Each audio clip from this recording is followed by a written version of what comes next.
And what we're going to need here to do this roof is a hand bender. We've got a little magnetic tray that we can use to stick to the roof, keep it from sliding off. And we can throw any little pieces that we cut off with our snips into here so that they don't end up on the customer's lawn. The next first step is going to be to measure your eave. And this one happens to be 97.5 inches. And we divide that out by the shingle exposure, which is 32.5 inches. And we get that we need 3 shingles for that front row. But we don't want to start with a whole shingle and then have our measurement be just off or not be able to put the bend in to wrap it around that final drip edge.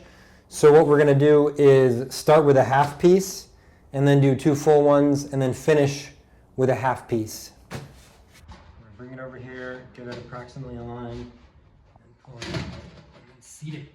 So I'm going to feel that, and then I'm going to put the marker there and then draw the line up. Okay. Now I'm going to pull it off, flip it over, take my bender, mark this line top to bottom, indicate that this is the bend line so that you don't accidentally cut it.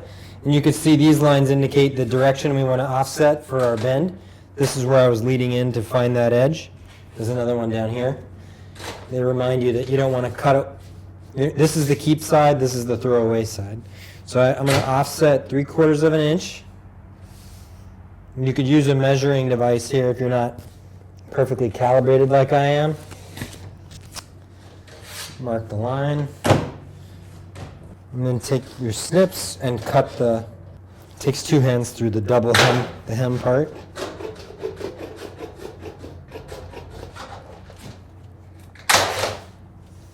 You can set this piece aside and maybe use it on one of the other courses. Pull out the marker, and on the low hem where it's black, you can see this is on the bottom side of the shingle. I'm going to mark a line there and there at a 45 degrees that I'm going to cut off. And then on the top side of the shingle where the nailing strip is, I'm going to mark a line that's at a 45-degree angle through where it meets this corner, like this, where all these 3 lines meet.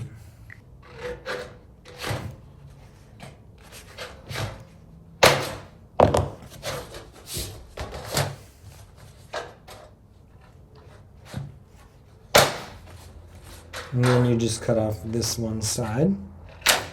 And then I've got my little magnetic tray here to hold these pieces so that I don't get them lost. And then I put the bend tool on.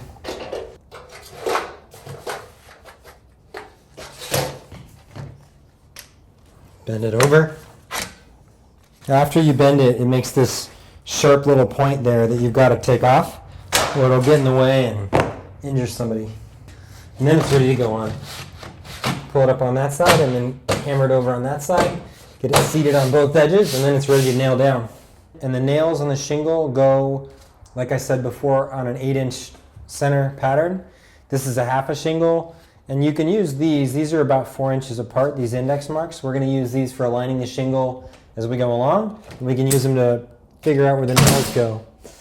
And this is the nail strip back there. You want to make sure that you keep it toward the back of the nail strip. If you go too close to this hem, you'll put a hole right through it. And if you put a hole right through it, you got to take the nail out, seal it underneath it so you got a nice redundant water shedding layer, and then go ahead.